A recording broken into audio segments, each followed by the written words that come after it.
Salam sejahtera bagi kita semua saudara-saudara yang dikasihi Tuhan. Kita bersyukur hari ini boleh berjumpa lagi dalam kebersamaan, persekutuan bersama dalam ibadah kebaktian rumah tangga. Hari ini bersama kita akan menyembah dan memuliakan Tuhan. Dan yang menjadi keluarga penghimpun sesuai dengan laporan dan informasi yang masuk, yaitu yang pertama keluarga Ibu Adolfina Lepang daerah pelayanan 1, dan yang kedua daerah pelayanan 3 keluarga Ibu Thomas Tanduk. Mari bersama-sama kita satu dalam penyembahan Bapak Ibu Saudara, dan saya undang kita berdiri. Kita akan bersama-sama menyembah dan memuliakan Tuhan dari pelengkap Kidung Jemaat nomor 4. Angkatlah hatimu pada Tuhan, kita nyanyikan bersama.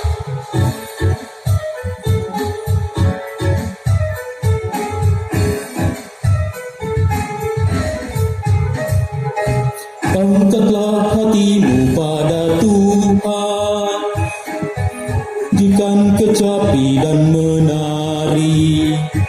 Jangan lupa bawa persembahan. Mari kawan, ajak teman bersama menyembah. Sorak-sorak haleluya. Mari nyanyilah. Pujilah Tuhan yang Maha Kudus. Mari kawan, ajak teman bernyanyilah terus. Pertolongan kita dalam ibadah hari ini terjadi dalam kehendak kasih Allah. Turunlah anugerah salam damai sejahtera dari pihak Allah di dalam Yesus dan Roh Kudus, menguduskan jemaat yang bersekutu hari ini. Amin. Silahkan duduk kembali.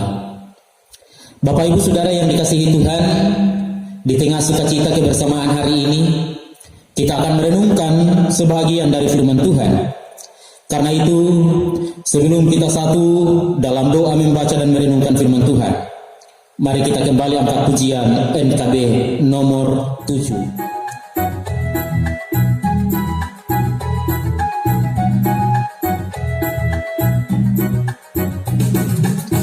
Nyanyikanlah nyanyian baru bagi Allah, pencipta cakrawala, segala serafim kerubim pujilah Dia, azarkanlah namanya, bersorak-sorai bagi rajamu, bersorak-sorai bagi rajamu.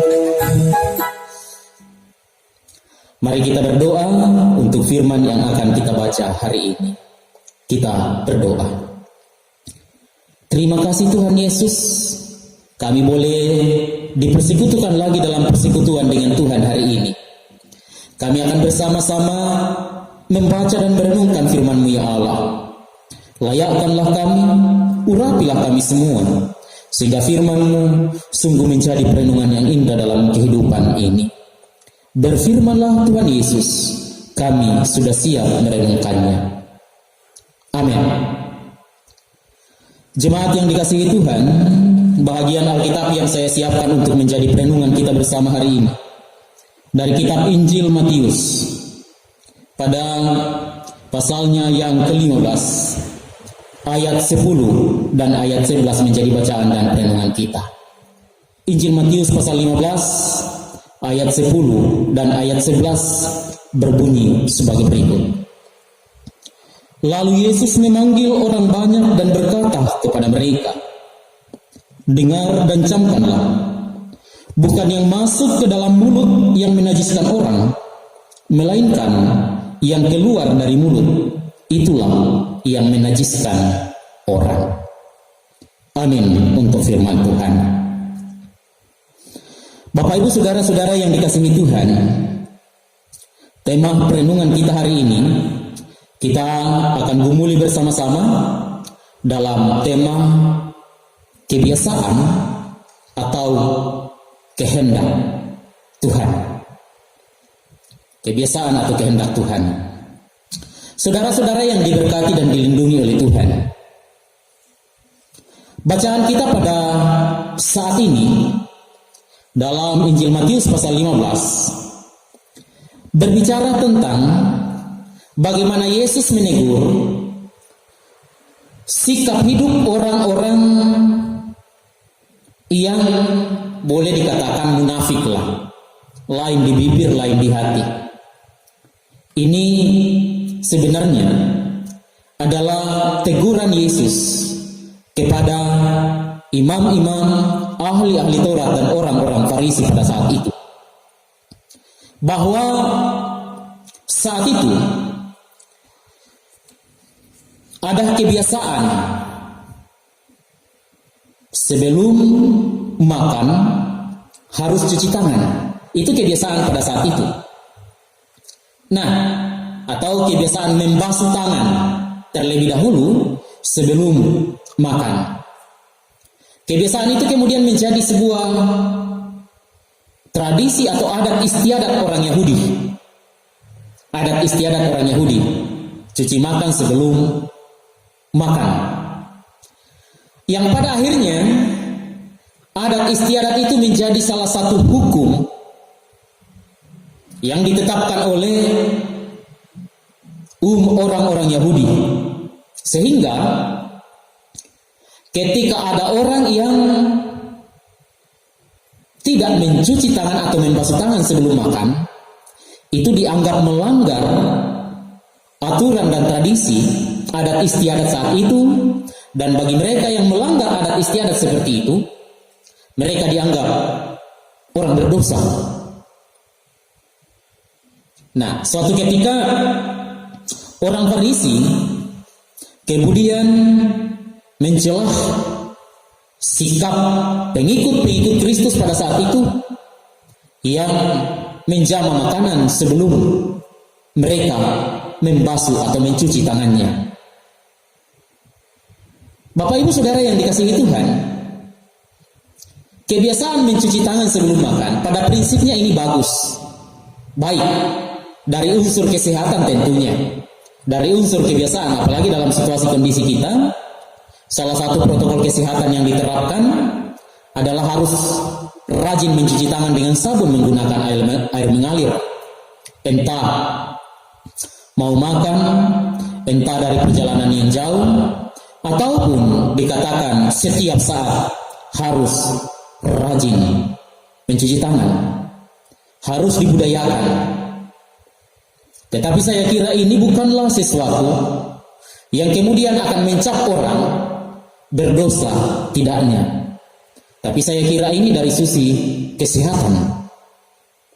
Nah, yang menjadi persoalan adalah ketika kebiasaan mencuci tangan sebelum menjamah makanan adalah sebuah adat istiadat tradisi orang Yahudi yang kemudian mengklaim orang lain berdosa, tidaknya sebelum menjamah makanan harus menggunakan air untuk membasuh, mencuci tangan. Pada prinsipnya saudara-saudara, sebenarnya orang-orang Farisi, ahli-ahli Taurat, ketika mereka menerapkan aturan ini dan berdiskusi dengan Yesus, hanyalah sekedar mencari-cari kesalahan untuk Yesus. Hanya mencari-cari kesalahan. Ada banyak orang saudara-saudara dalam kehidupan kita mirip dengan orang-orang Farisi, ahli-ahli Taurat. Hanya sekedar untuk mau mencari kelemahan orang lain, hanya untuk mencari kesalahan orang lain. Dan sebenarnya inilah yang terjadi dalam kehidupan ketika Yesus kemudian menyampaikan bahwa bukan yang masuk ke dalam mulut yang menajiskan orang, melainkan yang keluar dari mulut, itulah yang menajiskan orang. Atau dengan kata lain, ungkapan hati yang tidak sesuai sebenarnya dengan yang seharusnya dilakukan, itulah yang menajiskan orang.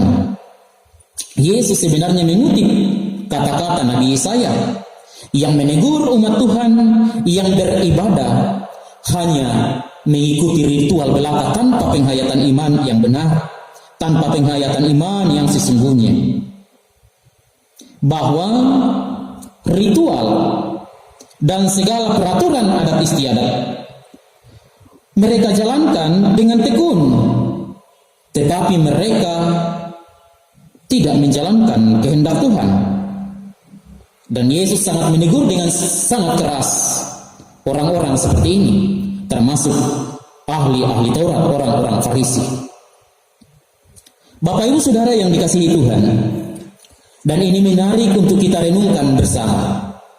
Berbicara tentang adat istiadat, saya kira tepat apa yang seringkali kita dengar, bahwa kebiasaan itu tidak selamanya buruk untuk konteks sekarang, tetapi tidak selamanya juga bisa menguntungkan ketika diterapkan dalam kondisi sekarang. Karena itu sebenarnya yang selalu dikatakan adalah berhadapan dengan kebiasaan atau adat istiadat, maka kita harus jeli. Kita harus selektif memilih mana yang baik untuk dikembangkan dan mana yang seharusnya tidak bisa dikembangkan lagi dalam prinsip kehidupan iman Kristen. Itu poin yang perlu kita catat. Berbicara tentang kebiasaan, bagi gereja adalah tidak semua kebiasaan orang tua kita salah, tetapi tidak semua juga kebiasaan atau adat istiadat itu bisa diterapkan. Tentu yang dibutuhkan di sini sikap kritis bijaksana, menerapkan mana yang berkenan di hadapan Tuhan dan mana yang harus ditinggalkan. Saya kira kita juga hidup dalam kebiasaan tradisi nenek moyang kita, dan firman ini sebenarnya mau mengajak kepada kita harus bijaksana, mana yang bisa dikembangkan, mana yang kemudian harus stop, berhenti karena tidak sesuai dengan prinsip-prinsip iman Kristen. Yang kedua, Ibu Bapak Saudara yang dikasihi Tuhan, bacaan ini juga mau mengajak kepada kita ketika Yesus sebenarnya menegur sikap hidup orang-orang Farisi ahli Taurat, bahwa bukan yang masuk ke dalam mulut yang menajiskan orang, melainkan apa yang keluar dari mulut itulah yang menajiskan orang. Sebenarnya ini sebuah teguran,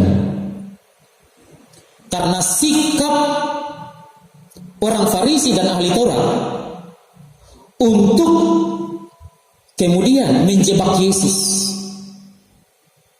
mencari celah, mencari kesalahan buat Yesus.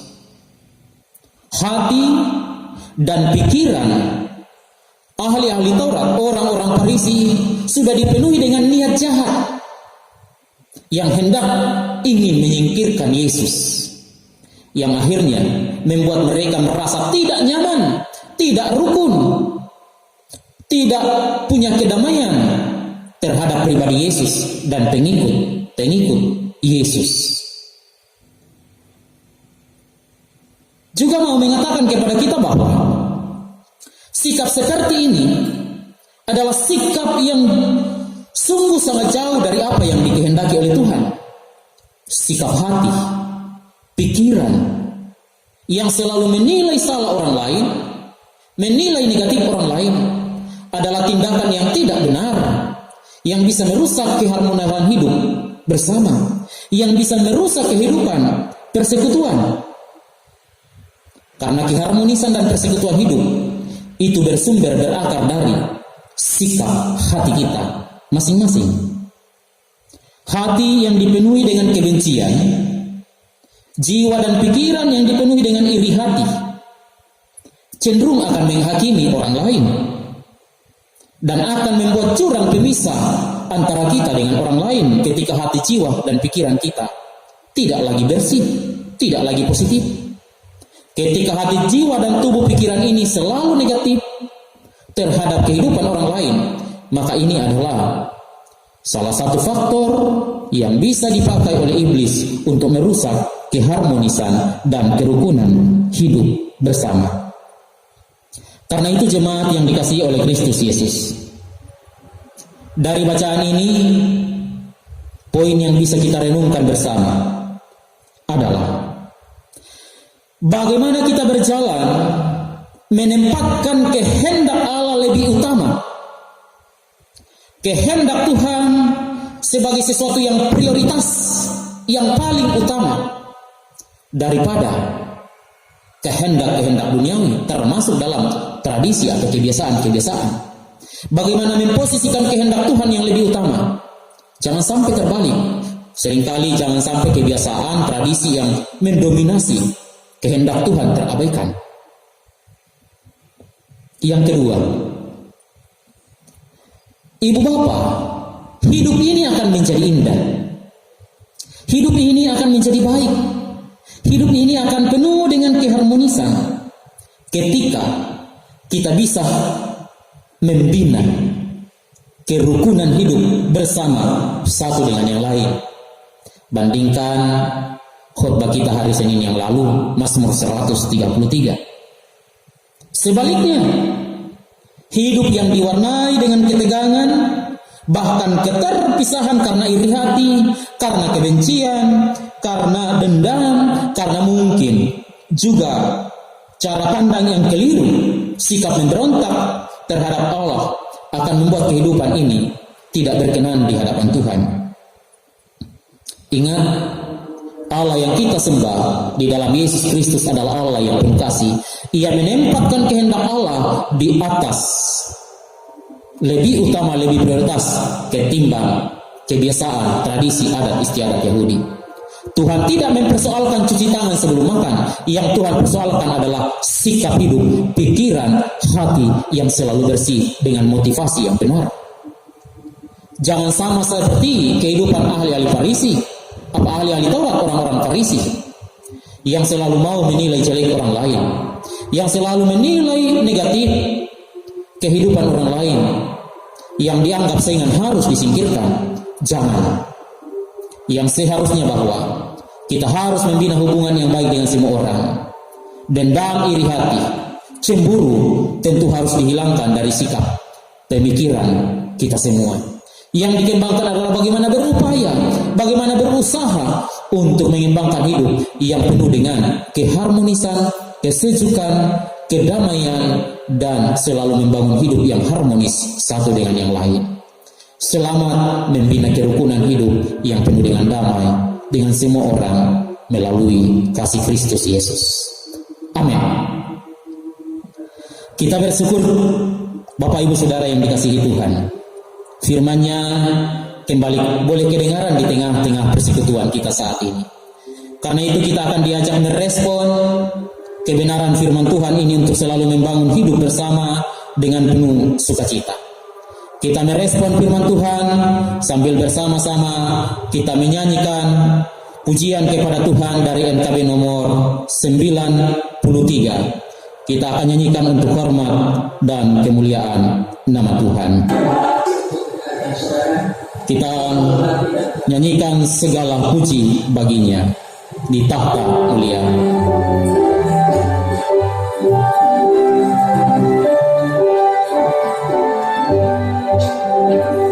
Segala puji baginya di tahta mulia yang sudah memberi putranya kepada dunia.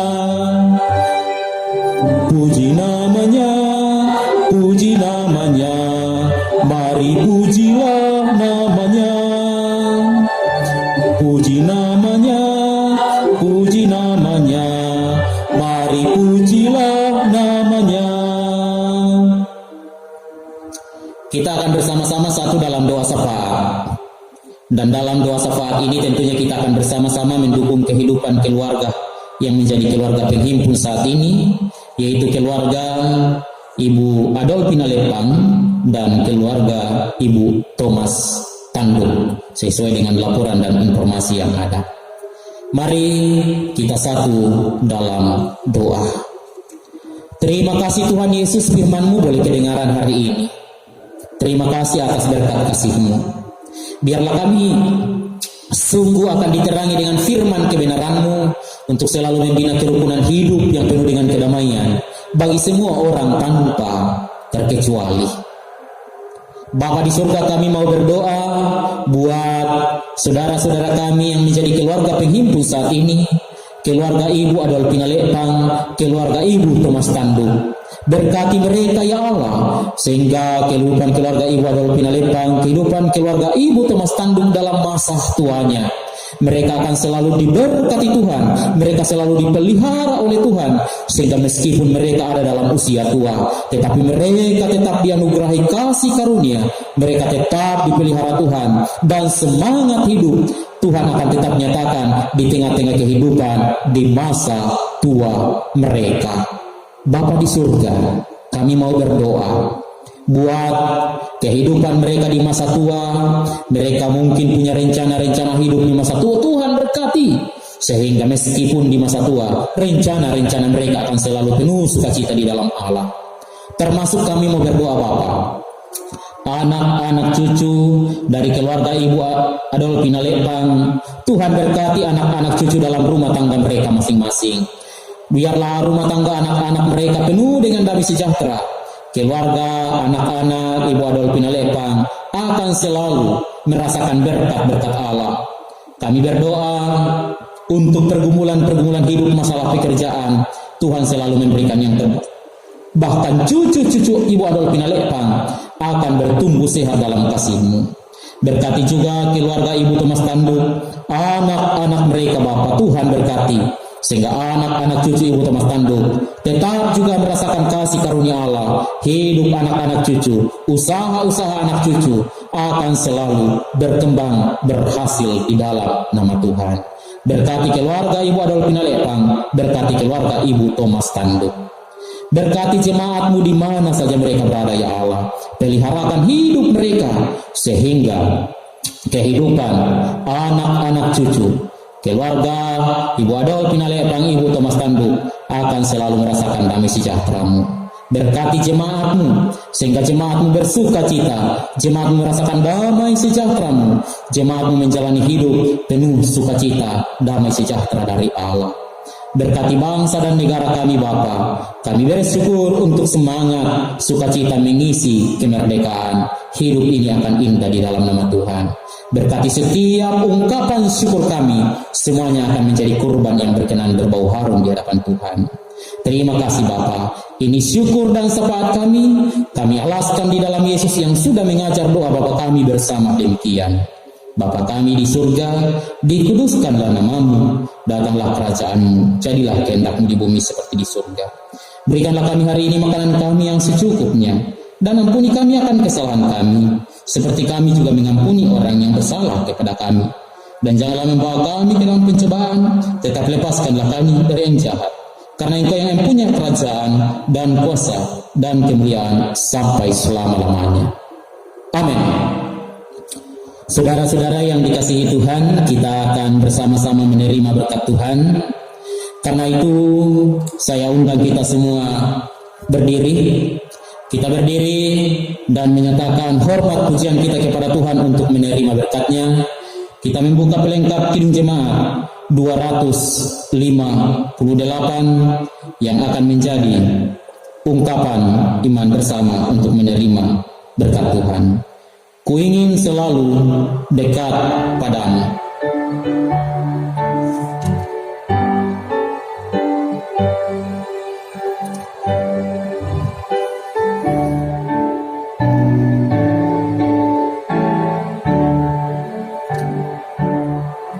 Ku ingin selalu dekat padamu, mengiring Tuhan tiada jemu. Bila Kau pimpin jalan hidupku, tidak ku takutkan segala setru. Oh juru selamat, pegang tanganku, bimbingan-Mu itu ku perlu. Beri pertolongan, kuat kuasa-Mu, oh Tuhan. pegang tanganku. Saudara, arahkan hati dan pikiranmu dan terimalah berkat Tuhan. Damai sejahtera Allah di dalam Yesus dan Roh Kudus memberkati memelihara kehidupan keluarga Ibu Adolfina Lepang, memberkati kehidupan keluarga Ibu Thomas Tanduk. Mereka dibimbing, dipelihara oleh Tuhan, dan juga dalam damai sejahtera Allah Tritunggal akan selalu menyertai perjalanan hidup jemaat sekalian dengan penuh damai dan sukacita sekarang dan selamanya. Amin. Demikian ibadah kita, saudara-saudara. Terima kasih jemaat yang telah berhimpun. Terima kasih buat keluarga Ibu Adolfina Lepang dan juga keluarga Ibu Thomas Tanduk menjadi keluarga penghimpun. Tuhan Yesus memberkati.